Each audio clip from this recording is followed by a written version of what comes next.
ces activités-là, elles sont un peu regroupées sur le site, Chanter, vrai et moi ça m'a questionnée ces termes-là, chanter, Ouais. tu beaucoup réfléchi à ça, j'imagine? Ouais, c'était pour trouver. Non, mais enfin, je sais pas. J'allais dire comme si c'était une évidence, mais fallait trouver un nom au site, fallait trouver que ce soit quelque chose qui soit accessible rapidement. Et en fait, chanter, bah, je dis les gens vont peut-être taper ça sur internet. Bon, c'est un mot qui peut ressortir. Et chanter vrai parce que c'est un clin d'œil à mon parcours, parce que je me suis beaucoup occupé, encore une fois, comme j'ai dit tout à l'heure, de chanter pour entendre que c'était bien. Et pas parce que j'avais envie de juste d'exprimer quelque chose, tu vois.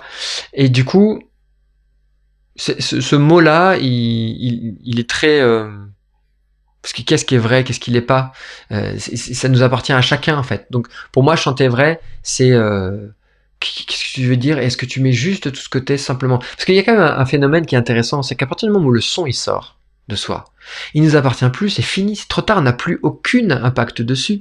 Il va faire son chemin en fait, dans l'instant. Donc qu'est-ce qui reste en notre capacité? C'est la manière dont je vais l'impulser en fait. Qu'est-ce que je vais mettre dedans pour qu'il sorte? Et après, une fois qu'il est sorti, il est sorti. Donc, d'être vrai, c'est d'être ce moment qui précède, la fraction de seconde qui précède le son, en fait. Le reste, ça nous appartient plus, tu vois. Donc, l'identification qu'on fait à notre voix, elle est, à mon avis, trop importante et elle nous coupe souvent de la qualité de ce qu'on a vécu. Moi, j'ai entendu trop de personnes, tu vois, sortir de scène, avoir vécu un moment waouh, et puis ils vont voir les gens en public, et puis il y a Tati machin qui a dit mais pourquoi vous êtes habillé comme ça, et puis le son il était pas bien, et du coup les gens dégoûtés ou tristes, à la fois je comprends, à la fois je dis attention, gardez ce que vous avez vécu, c'est ça qui est vrai, c'est ce que vous avez vécu, c'est pas ce que les gens en pensent ou le retour qu'ils ont fait. Eux ils ont vécu leur réalité, donc bah, ok, est-ce qu'ils ont été dans les meilleures dispositions pour apprécier ce qui a été vécu? Pour plein de raisons, non.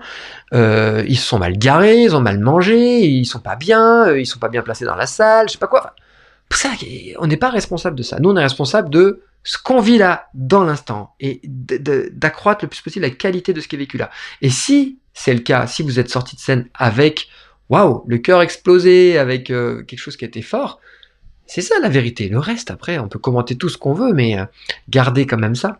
Alors, ça ne veut pas dire qu'il faut s'en détacher complètement, parce que c'est très utile d'avoir un retour aussi extérieur pour s'améliorer, etc. Mais c'est un travail, ça. C'est spécifique. Nous, par exemple, dans le projet La Queen, on l'a fait X fois, c'est-à-dire qu'avant la première, on a joué, on s'est filmé, on a demandé à des gens de venir, etc., pour avoir un retour. Donc là, c'était un travail spécifique. Mais une fois que c'est le spectacle, c'est le spectacle. C'est pas le moment de travailler, c'est plus de l'exercice là.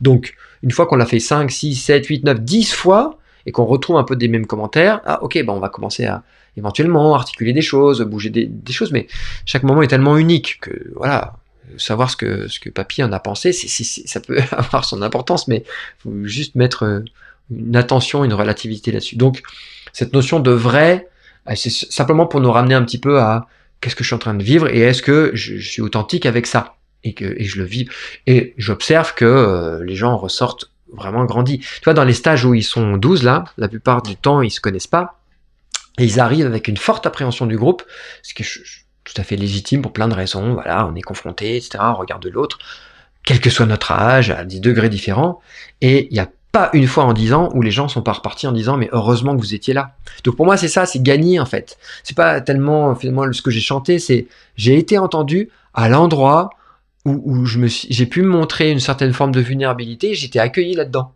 Voilà. Bien sûr que c'est améliorable, mais ça c'est quelque chose que je répète aussi souvent parce que pour moi c'est assez central.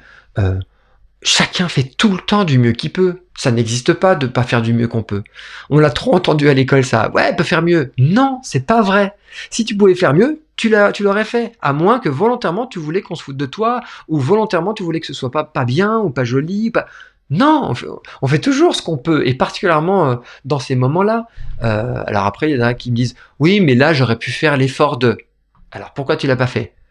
Ben, impossible de répondre à ça. Bah, parce que j'étais fatigué, parce que j'avais mal aux pieds, parce que bah, donc t'as fait du mieux que t'as pu.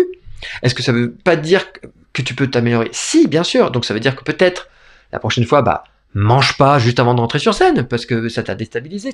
Voilà, on va apprendre de ce moment-là, et ça reste riche.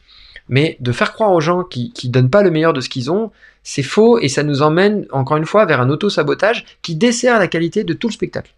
Donc sans faire de philosophie ou de thérapie de bas étage, c'est juste une réalité. Et cette notion de vrai, elle réside à cet endroit de simplicité pour moi. Est-ce que t'es vrai là, dans l'instant? Eh ben, pour plein de raisons, il y a des choses sur lesquelles on peut effectivement faire bouger les lignes. Est-ce que c'est juste dans ton corps que ça coince? Est-ce que c'est parce que tu n'oses pas vivre cette émotion? Ou est-ce que c'est parce que l'intention n'est pas claire? Bon, bah, on va déjà rassembler les trois, et une fois que ça s'est fait, on va voir ce qui va sortir. Et à partir de ce moment-là, c'est d'ailleurs souvent, y compris avec les professionnels, je travaille comme ça, parce que je coach aussi des chanteurs pros, qui me demandent de la technique vocale. La première chose que je leur fais, vas-y, chante la chanson, ou chante ce que tu as à chanter, peu importe l'esthétique, même dans du lyrique. Je dis, qu'est-ce que tu m'as raconté? Est-ce que c'était clair, ça? Bah, pas vraiment. Bon, bah voilà, on va repartir de ça, parce qu'on peut faire 2 heures de technique vocale, mais si tu sais pas ce que tu racontes, ta voix ne peut pas servir le propos, parce que tu sais pas c'est quoi le propos. Donc, à partir du moment où c'est le cas, ce que j'observe, c'est qu'il n'y a pas grand-chose à apprendre finalement, mais plutôt à révéler en se foutant la paix. S'il doit résumer un peu de manière un petit peu caricaturale, évidemment, parce qu'il y a plein de nuances là-dedans. Mais la première approche, c'est ça. Est-ce que je suis vrai, authentique avec ce que je suis?